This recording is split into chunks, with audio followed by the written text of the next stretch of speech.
आज से महज 15 साल पहले 14 साल का एक लड़का अचानक गुम हो जाता है। लड़के के गुम होने के बाद परिवार के तमाम सदस्य परेशान हो जाते हैं। लड़के की माताजी बहुत ज़्यादा परेशान होती है। पिताजी भी चारों ओर अपने बेटा को ढूंढने लग जाते हैं, लेकिन अंततः कितना भी वो लोग ढूंढते हैं, बेटा नहीं मिलता है। अचानक 15 साल बाद 3 आदमी साधुओं के भेष में उसके घर पर आता है।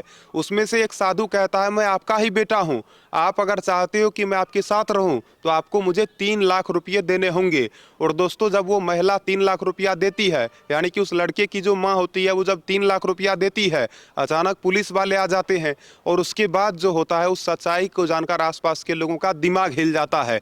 आज के इस वीडियो को आप लोग पूरा देखना दोस्तों। आज की जो ये सच्ची घटना मैं आपको सुनाने जा रहा हूँ, ये सच्ची घटना है झारखंड के गुमला जिले के महुआ टोली गांव का। एक महिला जिनका नाम है चौथी देवी। बताया जाता है चौथी देवी का बेटा, जो कि आज से 15 साल पहले 14 साल की उम्र का वो था, जो कि खो गया। बेटे के खोने के बाद चौथी देवी बहुत ज़्यादा परेशान हो गई। ना केवल इतना, बल्कि चौथी देवी के पति और चौथी देवी के परिवार के जितने भी लोग थे, वो सभी लोग बहुत ज़्यादा परेशान हुए। स्वाभाविक सी बात है, किसी का भी बेटा खोएगा तो वो परेशान कैसे नहीं होगा। वो लोग अपने 14 साल के बेटे को ढूंढने के लिए अलग अलग जगहों पर गए। कभी वो लोग झारखंड के इस जिले में जाते तो कभी उस जिले में जाते, तो अलग अलग जिलों में जाकर उन लोगों ने अपने बेटे का तलाश करा।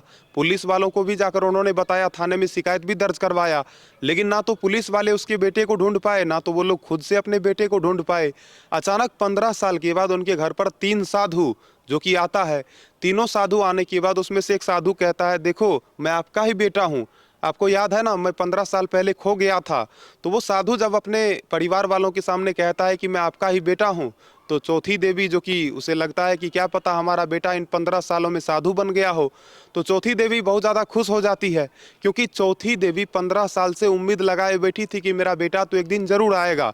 और कोई भी माँ क्यों ना हो, अगर उसका कोई संतान रहता है तो वो संतान कहीं भी क्यों ना रहे, लेकिन उस माँ का जो ध्यान होता है वो हमेशा अपने संतान पर ही होता है। चाहे उसके पास एक बेटा हो, चाहे 5 बेटा हो। तो चौथी देवी को ऐसा लगता है कि मेरा बेटा साधु बन गया, और अब ऐसा करते हैं कि अपने बेटे को हम गृहस्थी वाले लाइफ में ले आते हैं। चौथी देवी पूछती है, बेटा क्या तुम मेरे साथ नहीं रहोगे? इन 15 सालों में मेरे ऊपर क्या क्या बीता है, क्या तुम कभी सोच भी सकते हो? तो वो साधु कहता है, देखो माँ, मैं तो भटक गया था, लेकिन अब मैं चाहता हूँ कि मैं तुम्हारे साथ ही रहूँ। लेकिन इसके लिए माँ, तुम्हें मेरा एक काम करना पड़ेगा। अब चौथी देवी कहती है, बेटा कैसा काम? तुम मेरे साथ रह जाओ। तो वो साधु कहता है, माँ मुझे गृहस्थी वाला जिंदगी अपनाने के लिए 10,000 साधुओं को भंडारा खिलाना होगा। अब वो अपने माँ के सामने वो साधु कहता है कि माँ, तुम 3 लाख रुपये का बंदोबस्त करो। 3 लाख रुपया तुम मुझे दे दो, हम 10,000 साधुओं को भंडारा खिलवा देंगे। उसके बाद हम तुम्हारे साथ रहने लग जाएंगे। तो स्वाभाविक सी बात है दोस्तों, जो माँ 15 साल से अपने बेटे का इंतजार कर रही थी, उसके लिए 3 लाख रुपया कौन सी बड़ी बात है। तो चौथी देवी कहती है, ठीक है बेटा, तुम चिंता मत करो, हम तुम्हारे लिए कुछ भी कर सकते हैं, बस तुम मेरे साथ रह जाओ। अब वो उस साधु के लिए 3 लाख रुपये का बंदोबस्त करती है। 3 लाख रुपये का जब वो बंदोबस्त करना शुरू कर देती है, तो अपने पड़ोस वालों से भी मांगती है। पड़ोस वालों से कहती है, देखो 15 साल बाद मेरा बेटा वापस लौट कर आया है, वो भी साधु बन गया था। तो मैं चाहता हूँ कि मेरा बेटा मेरे साथ ही रहे, लेकिन मेरा बेटा का कहना है कि 3 लाख रुपया दे दो, हम भंडारा करेंगे और भंडारे के बाद तुम्हारे साथ रहने लग जाएंगे। अब दोस्तों, चौथी देवी के बातों को अड़ोस पड़ोस के लोग सुनने के बाद वो लोग भी बहुत ज़्यादा हैरान रह जाते हैं। पड़ोस वाले भी इस सोच में पड़ जाते हैं, जब कोई बेटा 15 साल बाद वापस घर लौटेगा तो वो अपने घर वालों से सीधा 3 लाख रुपये का डिमांड क्यों करेगा। अब दोस्तों, धीरे धीरे कानों कान ये बात पूरे गांव में फैल जाती है। अब गांव के कुछ ऐसे लोग होते हैं जो कि पता लगाने लग जाते हैं कि ये तीनों साधु है कौन। अब दोस्तों, जब लोग पता लगाना शुरू करते हैं तो पता चलता है कि 1 साल पहले भी एक बगल वाले गांव में ही 3 साधु आए थे, और तीनों साधु ने एक और महिला के साथ ठगी करा था। अब धीरे धीरे दोस्तों, गांव वाले इसके बारे में जांच पड़ताल करना शुरू कर देते हैं, और गांव वालों को पता चलता है कि ये वही तीनों साधु है जो कि 1 साल पहले पड़ोस के गांव में एक महिला से ठगी करा था। अब दोस्तों, पुलिस वालों को खबर करा जाता है। जब पुलिस वाले आते हैं, पुलिस वाले जब इन तीनों से पूछते हैं, तो तभी भी वो लड़का कहता है कि नहीं, मैं तो इनका ही बेटा हूँ, 15 साल पहले मैं खो गया था। लेकिन पुलिस वाले जब गुस्सा से बात करते हैं, गुस्से में बात करने के बाद ये तीनों कबूल करता है, नहीं, हम में से कोई भी इनका बेटा नहीं है, हम लोग यहाँ पर ठगी करने आए थे। दोस्तों, बताया जाता है पुलिस वालों ने आखिरकार उन तीनों साधुओं को गिरफ्तार कर लिया। और आपको जानकर हैरानी होगी दोस्तों, उन तीनों के बारे में जब पता करा गया, जब तीनों का नाम निकलकर सामने आया, तो पुलिस वालों का भी दिमाग हिल गया।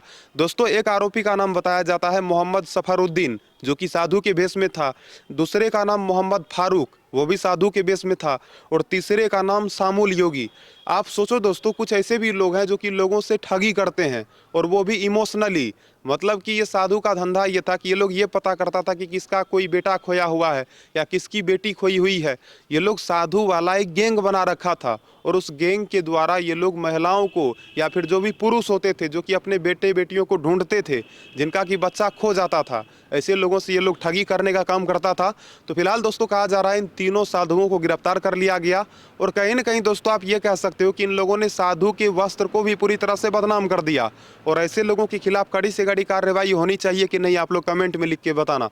बाकी आपको मैंने ये कहानी बताया, आपको ये कहानी सुनकर कैसा लगा, तो ये सच्ची घटना सुनकर आपको जो भी लगा हो कमेंट में लिख के बताना। बाकी दोस्तों हमारे फेसबुक पेज को फॉलो करना, सरकार मोटिवेशन यूट्यूब चैनल को भी सब्सक्राइब करना। जय हिंद। अपना ध्यान रखना, हमेशा सतर्क रहे, सावधान रहे। मिलता हूं अगले नई वीडियो में।